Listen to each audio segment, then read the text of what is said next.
Hey guys, it's Wayne Santos, one of the editors here at CGM, and this week on Sound Off I am sounding off against Sony, but I'm also complimenting Sony.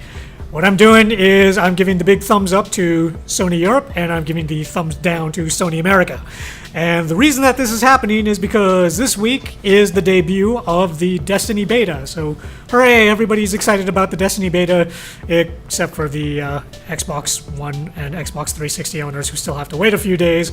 But for people that have a PS3 or a PS4, they were getting into the beta this week. Only, it's like on the first day that the beta was available, i.e., it's like Thursday, July 17th, it was not smooth sailing in North America. The reason for this is because Sony America basically waited until the last minute to allow people to get access to the beta.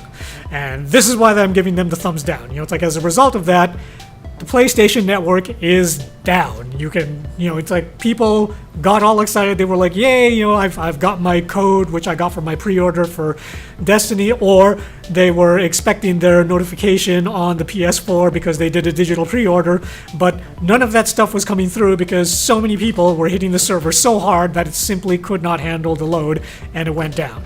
Now, contrast that with Sony Europe, where very, very smartly, what they did was they allowed people who put in a Destiny pre-order to actually preload the game, which is a feature that Sony has actually been pushing for the last few months now, the ability to download the actual software ahead of time so as to avoid getting caught in the traffic jam. So this is why I'm giving the thumbs down to Sony Americas. Like, obviously, somebody in the Sony hierarchy who is with Sony Europe had some foresight and said, oh, hey, it's like a lot of guys are probably going to be hitting the servers pretty hard on that day. Maybe we should try to ease the load by letting people get in ahead of time. And people at Sony Europe were like, that's a great idea, guys, so you go ahead and do that. And they did. And the Sony Europe guys on the various forums were like, hey, I'm downloading the client right now. This is great.